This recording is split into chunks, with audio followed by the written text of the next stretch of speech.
पर्व के उपसंहार में सभी लोग तीर्थ यात्रा करने के हेतु अनेक क्षेत्रों पर पहुंचते हैं। स्वर्णोदय अतिशय क्षेत्र खजुराहो में भी राजस्थान, यूपी, हरियाणा अनेक प्रांतों से लोग दर्शन करने के लिए आ रहे हैं और सभी श्री अतिशयकारी शांतिनाथ भगवान के दर्शन करके अपने जीवन में सुख शांति से रहने का, अपने जीवन को सुख शांति के साथ जीने का संदेश लेकर के जाते हैं। जैसे भगवान की मुद्रा शांत होती है, वैसे ही उनकी मुद्रा से सभी दर्शनार्थियों को शांति प्राप्ति करने का संदेश प्राप्त होता चला जाता है। आज हम अध्यात्म की यात्रा के विषय में कुछ समझना चाहेंगे। कल अपन ने देखा था अंधकार से प्रकाश की ओर कैसे जाएं। अंधकार क्या है और प्रकाश क्या है? बाहर के अंधकार और बाहर के प्रकाश से तात्पर्य नहीं था। अंतरंग का अंधकार और अंतरंग का प्रकाश,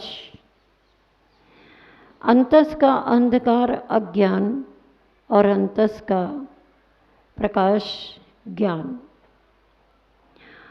ज्ञान में भी समीचीन ज्ञान, सम्यक ज्ञान का प्रकाश वास्तव में प्रकाश है। जब व्यक्ति को बाहर में भी अंधकार होता है, तब उसे किसी न किसी साधनों से प्रकाश करने की जरूरत पड़ती है और वह प्रकाश करने के लिए साधनों को अपनाता है, प्रकाश कर लेता है। इसी तरह से आचार्य कहते हैं, अंतस के अंधकार अज्ञान अंधकार को भी पहचानो और उसे दूर करने का प्रयास करो। उसे दूर करने के लिए हमें ज्ञान की रोशनी जरूरी है। और ज्ञान की रोशनी कहाँ से प्राप्त हो जाएगी? तो ज्ञान सूर्य स्वरूप जो हमारे प्रभु हैं और जो हमारे गुरु हैं, उनके चरण सानिध्य में बैठ करके हम अपनी ऊर्जा को प्रवाहित करेंगे तो निश्चित तौर पर हमारे अंतस में भी वह ज्ञान का प्रकाश जगमगा उठेगा। हम अपनी ऊर्जा को यदि वासना के क्षेत्र में प्रवाहित करते हैं तो वह हमारी वासना, वह हमारी कषाय, वह हमारा अहंकार हमें रावण का रूप प्रदान कर सकता है। और यदि हम अपनी ऊर्जा को, अध्यात्म की ऊर्जा को अंतस की ओर, गुरु की ओर अथवा प्रभु की ओर प्रवाहित करेंगे तो वह ऊर्जा हमें राम जैसे व्यक्तित्व को धारण करने में सहयोगी बनेगी। प्रश्न है कि हम राम बनना चाहते हैं अथवा रावण। राम बनना चाहते हैं तो जैसे रामचंद्र जी ने बचपन से ही अपनी चेतना को एक सर्वोच्च व्यक्तित्व के निर्माण में लगाया। वे इंसान थे, इंसान महापुरुष रूप इंसान थे और महापुरुष थे तो उन्होंने महान आत्मा परमात्मा पद पाने के लिए सारे प्रयास किए। उन्होंने अपनी ऊर्जा अपने आत्मा को परमात्मा बनाने में प्रवाहित की और अंत तो गत्वा वे स्वयं परमात्मा बन गए। वे राजा ही नहीं रहे किंतु महाराजा बने और महाराजा बन करके वे महान भगवत पद को प्राप्त हुए। ऐसे हम सभी भी अपनी ऊर्जा को अंतस अध्यात्म की ओर पहुंचाने का प्रयास करें, तो हम भी अपने अंतर के आत्म राम को पहचान सकेंगे और परमात्म शक्ति को प्रकट कर सकेंगे। वर्तमान के परम अध्यात्मवेत्ता आचार्य श्री गुरुवर विद्यासागर जी महामुनि महाराज, जिनके उपदेशों के द्वारा हम सभी को अध्यात्म के सूत्र प्राप्त होते हैं। अध्यात्म के सूत्रों में सर्वप्रथम अपने ऊर्जा को अंतस की ओर, अपनी सुषुप्त चेतना को जागृत करने की ओर सन्मुख करेंगे तो वह ऊर्जा हमें अध्यात्म तक पहुंचा सकती है। अध्यात्म का अर्थ ही होता है आत्मा के निकट होना। आज तक संसारी प्राणी आत्मा के निकट ऊर्जा प्रवाहित नहीं कर पाया। इसने अपनी ऊर्जा को बाहर बाहर बाहर बाहर ही प्रवाहित किया है। कहीं शहरों में, नगरों में, महानगरों में घूमने की प्लानिंग बनाई है, तो कहीं अपने ही नगर में, अपने ही शहर में कहीं कोई दर्शनीय स्थलों पर घूमने की, जाने की प्लानिंग बनाई है।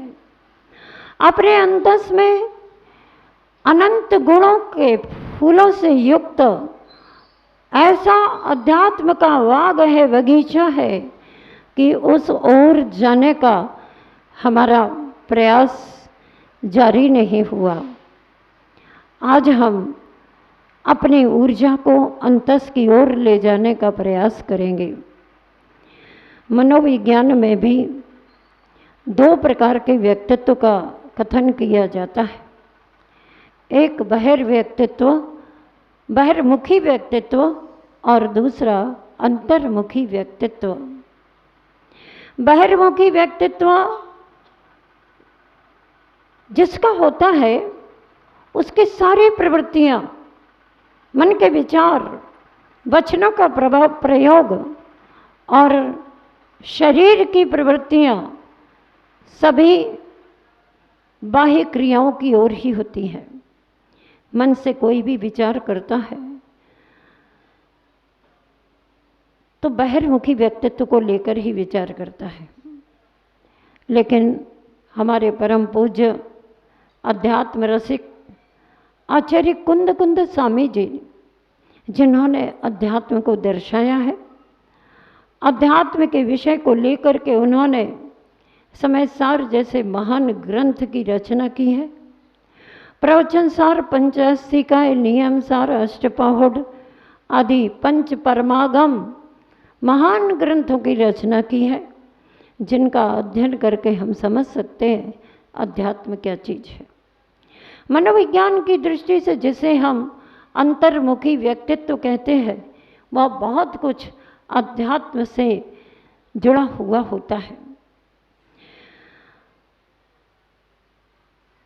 उस अंतर्मुखी व्यक्तित्व को पहचानने के लिए मैं जब कॉलेज में साइकोलॉजी सब्जेक्ट पढ़ती थी, मनोविज्ञान, उस समय उसके बहुत से प्रैक्टिकल्स होते थे। एक सामने वाले को सब्जेक्ट बना करके उसके व्यक्तित्व का परीक्षण किया जाता था कि इसका व्यक्तित्व बहिर्मुखी व्यक्तित्व है अथवा अंतर्मुखी व्यक्तित्व है। उसके लिए कुछ ऐसे बहुत सारे वाक्यों को, सेंटेंस को रखा जाता था। एक पूरी की पूरी स्लिप होती थी जिसमें कुछ ऐसे वाक्य होते थे जो उस व्यक्ति के बहिर्मुखी व्यक्तित्व को दर्शाते थे, और कुछ ऐसे वाक्य होते थे जो उसके अंतर्मुखी व्यक्तित्व को दर्शाते थे। और उस सब्जेक्ट को कहा जाता था, उस व्यक्ति को कहा जाता था, आपको इस स्लिप में से जो भी वाक्य पसंद है, जिन वाक्यों के आधार पर आप अपनी जीवन जीते हो, उन वाक्यों पर टिक मार्क करेंगे। और जब वह टिक मार्क करके दे देता था तो उस स्लिप का सर्वेक्षण किया जाता था। उससे पता चल जाता था कि इसके टिक सही किए हुए बहिर्मुखी व्यक्तित्व वाले वाक्यों की संख्या ज़्यादा है अथवा अंतर्मुखी व्यक्तित्व के परीक्षण के वाक्यों में टिक मार्क ज़्यादा किए हैं। जब तुलना करके देखा जाता था तो किसी किसी के बहिर्मुखी व्यक्तित्व वाले वाक्य अधिक आते थे और किसी किसी के अंतर्मुखी व्यक्तित्व को दर्शाने वाले वाक्यों में टिक मार्क की संख्या ज़्यादा आती थी। उससे यह परीक्षण हो जाता था कि ये व्यक्ति बहिर्मुखी व्यक्तित्व वाला है और दूसरा व्यक्ति अंतर्मुखी व्यक्तित्व वाला है। और हम अपना भी परीक्षण कर सकते हैं। अगर हम अपने मन के विचारों को पकड़ने की कोशिश करें, जानने की कोशिश करें कि हमारा मन कहाँ कहाँ जा रहा है। घड़ी के पेंडुलम की भांति कभी दाएं ओर कभी बाएं ओर घूमता ही रहता है। वैज्ञानिकों ने भी इस मन की गति के बारे में बताया है कि मन की गति को समझते हुए उसकी रफ्तार बतलाई है 22,61,121 किलोमीटर प्रति सेकंड के हिसाब से इस मन की गति होती है। वैज्ञानिकों ने तो लाखों किलोमीटर की ही गति बतलाई है। हमारे आचार्य कहते हैं मनसा मेरुम गच्छति, अर्थात मन एक क्षण में मेरु को प्राप्त हो जाता है और मेरु यहाँ से 99,999 योजन किलोमीटर नहीं, योजन तक ऊंचा है। ऐसे मेरु की ओर भी एक सेकंड में, और यहाँ तक कि सिद्धशिला के परिचय को प्राप्त जिस मन ने किया है वह मन ध्यान के माध्यम से मन को एकाग्र करके उस मन के द्वारा सिद्धशिला तक भी पहुँच जाता है। इसलिए ये मन की गति बहुत चंचल है। इस मन की गति को रोकने के लिए अगर कोई प्रयास किया जाए और सफल हो जाए तो वह प्रयास है अध्यात्म के स्तर पर जीवन जीने का। और उस अध्यात्म के स्तर के जीवन जीने के लिए आवश्यकता है कि हम कायोत्सर्ग करें, हम वेद विज्ञान रखें और हम सहिष्णु बने, सहनशीलता रखें।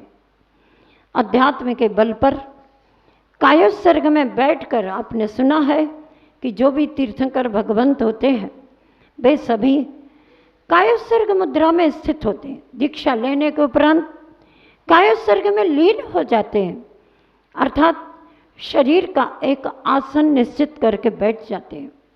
कभी 2 दिन के लिए, कभी 3 दिन के लिए, कभी 1 माह के लिए, कभी 1 वर्ष के लिए, कभी 4 माह के लिए।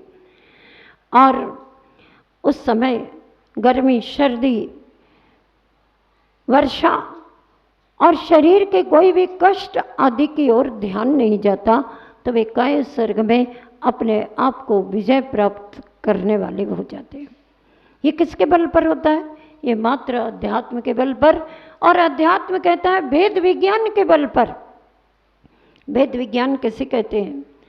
जो भेद का ज्ञान करे, विज्ञान करे, उसका नाम भेद विज्ञान। कौन सा भेद? अपने और पराये का नहीं। ये मेरा है, ये तेरा है, ये मेरा है, ये तेरा है। इस प्रकार के विचारधारा को भेद विज्ञान नहीं कहा जाता, किंतु शरीर पृथक है और आत्मा पृथक है। शरीर का अस्तित्व पुद्गलमय है और आत्मा का अस्तित्व चेतना जागरण के साथ है। चेतना है, चैतन्य शक्ति से सहित है। जीवोन्यः पुद्गलश्चान्यः इत्यसौ तत्व संग्रह यदन्नदुच्यते किंचित सोस्तु तस्सैव विस्तरः। आचार्य पूज्यपाद स्वामी जी ने अध्यात्म ग्रंथ इष्टोपदेश में लिखा कि जीव पृथक है, शरीर पृथक है, अन्य जितने भी ग्रंथों में जो कुछ भी कहा गया है उन सभी का सारभूत तत्व है कि जीव पृथक है और शरीर पृथक है। जब शरीर ही पृथक है तो शरीर के पोषक तत्व भी आत्मा से पृथक हैं, और जब शरीर के पोषक तत्व पृथक हैं तो उनमें होने वाला राग द्वेष कषाय आदि परिणाम अथवा और बाह्य जो वस्तुएं हैं ये सब जीव के आत्मा के स्वभाव से पृथक है। हम संसारी प्राणियों के लिए आज तक पंचेंद्रिय के विषयों में ही प्रवृत्ति रही है, मनोवृत्ति उसी ओर गई, आज भी जा रही है। आचार्य पूज्यपाद स्वामी जी ने उस इष्टोपदेश ग्रंथ में लिखा है, यथा यथा समायाति संवित तत्वमुत्तमम् तथा तथा न रोचन्ते विषयाः सुलभा अपि। अर्थात जब इस जीव को आत्मा की संवित्ति होने लग जाती है, आत्मा की ओर मनोवृत्ति जाने लग जाती है, आत्मा की ओर दृष्टि जाने लग जाती है, तो उसको बाहर के पंचेंद्रिय के विषयों में रुचि जागृत नहीं होती। और फिर कहा जब बाह्य विषयों में रुचि जागृत नहीं होती तो उसकी आत्मसंवित्ति आत्मानुभूति के क्षण बढ़ते चले जाते हैं। यथा यथा न रोचन्ते विषयाः सुलभापि तथा तथा समायाति संवित्तौ तत्वमुत्तमम्। दोनों ही परस्पर में विकास को प्राप्त होते हैं, अर्थात विषय के प्रति रुचि घटती है, आत्म तत्व की संवित्ति के प्रति रुचि बढ़ती है, और आत्म तत्व के संवित्ति के प्रति रुचि बढ़ती है तो पंचेंद्रिय के विषयों की आशा घटती चली जाती है। इसको हम किसी प्रसंग से समझना चाहेंगे कि अध्यात्म का हमारे जीवन में क्या प्रभाव पड़ता है। अध्यात्म के द्वारा हमें जीवन का तथ्य और जीवन का पथ और जीवन का सत्य समझ में आता है। कैसे? एक राजा, उसका एक लाडला बेटा एक दिन अचानक बहुत बीमार हो गया। बेटे की चिंता माँ और पिता दोनों को। बेटे की चिंता में और उसकी सेवा में तन मन धन से तैयार है।